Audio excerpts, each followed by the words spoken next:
Gacuplaster di film di sini. Dari video ini saya akan bahas inilah peran penting dari Kapten Eustace Kid dalam mengalahkan kedua Yonko. Nah, mari tanpa basa-basi lagi, kita langsung saja. Wadaw.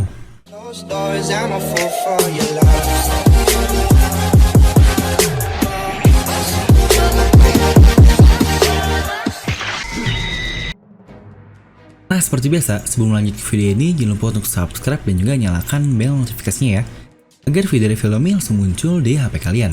Serta pastikan sebelum komen atau apapun, kalian menonton video ini sampai habis, jadi tidak ada informasi yang miss dan juga yang terlewat. Nah, kali ini kita akan bahas lagi nih karakter yang bisa kita sebut sebagai rival dari Luffy, dimana kita juga cukup sering bahas tentang Law dibandingkan dengan Kid ini. Eustace Kid adalah salah satu supernova terkuat dengan bounty 470 juta berry. Menurut saya, dia ini karakter yang sangat underrated, karena banyak juga yang bilang dia hanya magnet biasa dan tidak terlihat kuat lah. Saya pun sangat yakin dia akan mengeluarkan kekuatan penuhnya di Wano Kuni ini. Mungkin seperti yang sering saya bilang, untuk kali ini, tepatnya di Wano Kuni ini, bukanlah waktunya bagi Law untuk mencuri screen time, tetapi Kid ini. Karena kita tahu, Law sudah mengambil screen time dari sangat lama, tepatnya dari Pang Hazard. Lalu juga di Pulau Dressrosa, dia benar-benar mengambil screen time full di sana, dan di Zou pun sedikit lah. Jadi kemungkinan besar di Wano Kuni ini waktunya untuk Kid beraksi dan menunjukkan kekuatannya. Nah, kita akan mulai video ini dengan bounty-nya. Salah satu alasan kenapa sebelum-sebelumnya bounty milik Kid ini selalu lebih besar dari Luffy adalah karena dia atau Kid ini sangatlah berbahaya. Seperti ketika Luffy masih 300 juta, dia memiliki bounty 315 juta. Lalu ketika Luffy 400 juta, dia mempunyai bounty 470 juta. Tapi saat ini sudah jelas sih, untuk Luffy dia punya 1,5 miliar kan. Tapi apakah benar Kid ini berbahaya bagi rakyat sipil? Coba kita lihat. Law mendonasikan 100 jantung ke pemerintahan dunia. Orang-orang bisa saja mati ketika Hawkins menyantetnya atau segala macam. Jadi para supernova lain pun sangat berbahaya, tetapi kenapa Kid ini mempunyai bounty yang lebih besar dibandingkan mereka semua? Tentu saja alasannya sangat jelas, karena Kid ini sangatlah kuat dong. Lalu, tentu saja karena plot dan 2 tahun latihan Luffy, ini pasti lebih kuat dari Kid. Mungkin kalian beranggapan selalu seperti itu. Tapi Kid tentu saja tidak bisa kita anggap remeh. Kenapa? Karena banyak juga yang sering bilang bahwa supernova lain lebih lemah dibandingkan Luffy dan Zoro karena mereka sudah berlatih 2 tahun. Ya, mungkin di sini akan saya perjelas kembali. Luffy dan Zoro, mereka latihan 2 tahun, ya walaupun skala latihannya ya kita tahu lah. Latihan ini berarti mereka tiap hari bertarung dan latihan lah, yang berarti peningkatannya akan lebih besar. Tapi kalian juga tidak bisa meremehkan supernova lain yang selama 2 tahun time skip.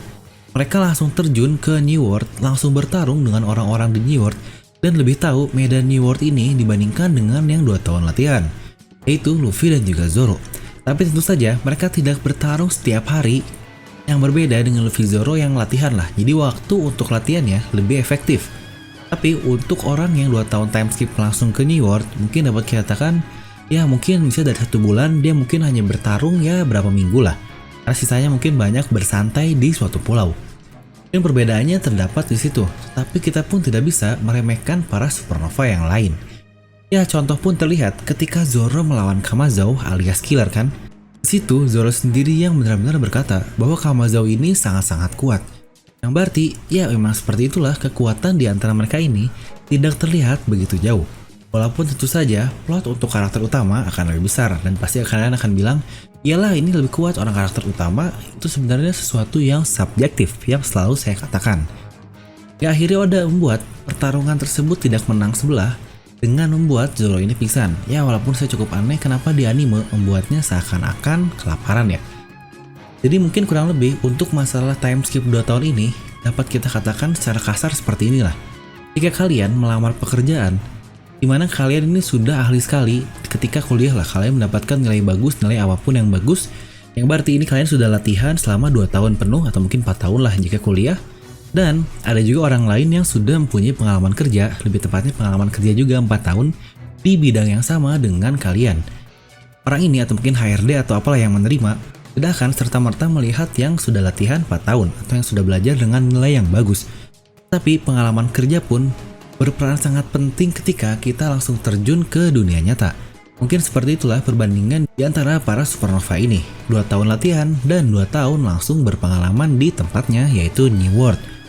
Mungkin perbedaan yang jelas adalah Luffy dilatih oleh seseorang yang sudah sangat hebat, yaitu Rayleigh, dan Zoro dilatih oleh seseorang juga yang sudah sangat hebat, yaitu Mihawk. Mungkin disitulah perbedaannya. Jadi di video ini kita akan bahas lebih ke buah iblis dari Kid ini. Tapi sebelumnya, mari kita bahas dulu tentang hakinya. Ia memiliki Busosoku dan Kenbunsoku seperti semua orang pada umumnya lah. Tapi bahkan kita pun harus ingat dia ternyata mempunyai Housoku no Haki. Mungkin satu-satunya di supernova yang mempunyai Housoku Haki selain Luffy lah. Mungkin Zoro, anjay. Appo mengkhianati aliansi mereka. Hawkins dia memilih untuk join Kaido, dan Kid tentu saja dia tidak akan bisa mengalahkannya. Tapi dia tipe orang yang akan menolak untuk bergabung hingga akhirnya dia melawan Kaido dan kalah dan ditangkap. Lalu akhirnya Kid ini dipenjarakan di Udon dan berharap Kaido akan menghancurkan semangat dari Kid ini. Tapi tentu saja tidak akan terjadi. Dia ini sangat keras kepala seperti Luffy. Dia dalam keadaan diborgol batu laut dan dilemahkan, dia pun masih bisa mengikuti Luffy dalam masalah kecepatan ketika mengangkat batu besar yang hanya menggunakan 1 tangan saja. Dia pula mempunyai penyembuhan rata-rata yang sangat cepat, mengingat para penjaga penjara berkata tubuhnya bisa sembuh hanya dalam beberapa hari saja. Dia pun bahkan bisa kabur dari penjara Udon ketika masih di borgol itu, yang berarti itu hanyalah 1 tangan saja dia bisa keluar dari penjara Udon. Apakah dia benar-benar memanjat? Kita tidak tahu. Dari situ saja sudah cukup jelas fisiknya bahwa Kid ini tidak jauh lah dari Luffy. Lalu diketahui juga ketika time skip, dia berhasil menenggelamkan 2 kapal Big Mom dan melukai Komandan Manis di sana. Tak siapa Komandan Manis yang dimaksud, tapi Kid berkata dia melukai anak buahnya dan Kid membalas dendamnya. Hawkins, Appo, dan Kid mereka membentuk aliansi untuk mengalahkan Yonkou, yaitu Shanks. Tapi sebelum aliansi dibentuk, dia sudah kehilangan sebelah tangannya.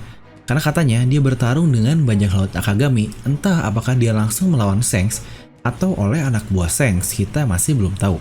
Yang berarti saat ini pun Kid sudah berhubungan dengan 3 Yonkou sekaligus, dimana sekarang Big Mom dan Kaido berada di Wano Kuni yang sebelumnya Shanks yang dia kehilangan lengannya. Dan saya pun yakin dia akan memberikan peran besar dalam mengalahkannya. Jadi terdapat beberapa kemungkinan yang akan terjadi.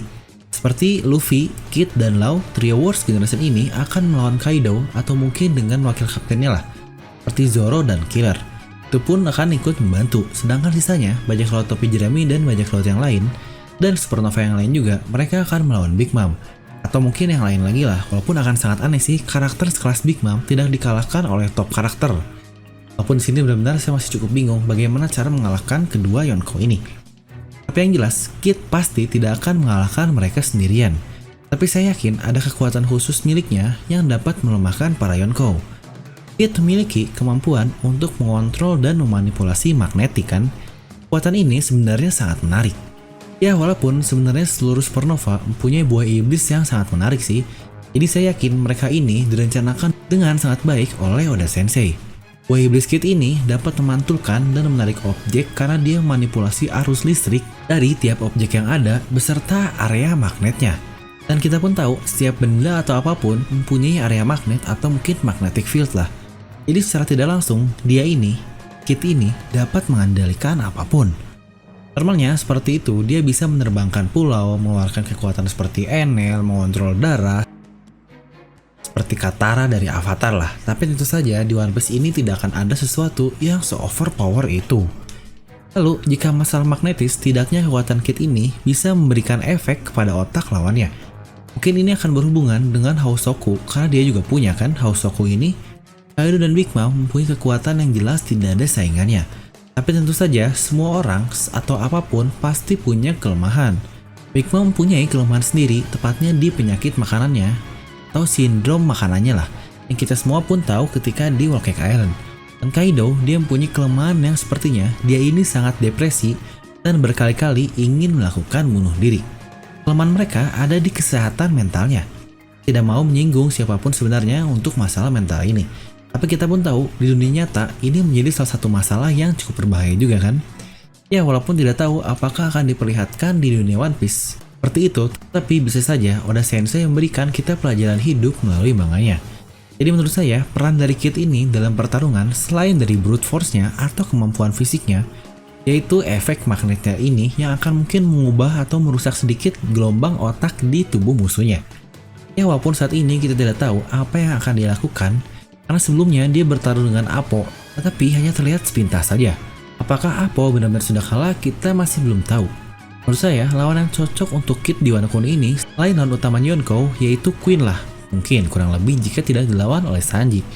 Ya selain dendam, karena dia akan membunuh dirinya dan killer sebelumnya, Queen pun punya tangan dari metal, jadi ya terlihat cukup mirip di antara keduanya lah. Ini hanya cocok logis saja. Jadi seperti itulah menurut saya peran dari Kid yang akan dilakukan di Wano Kuni ini. Bagaimana pendapat kalian? Kalian bisa langsung tuliskan di kolom komentar di bawah. Dan seperti biasa, semoga kalian terhibur dengan video ini. Like aja kalau kalian suka, dislike aja kalau nggak suka. Jangan lupa untuk subscribe dan juga share video ini ke teman kalian. Gue Devilo pamit, and I'll see you guys next time.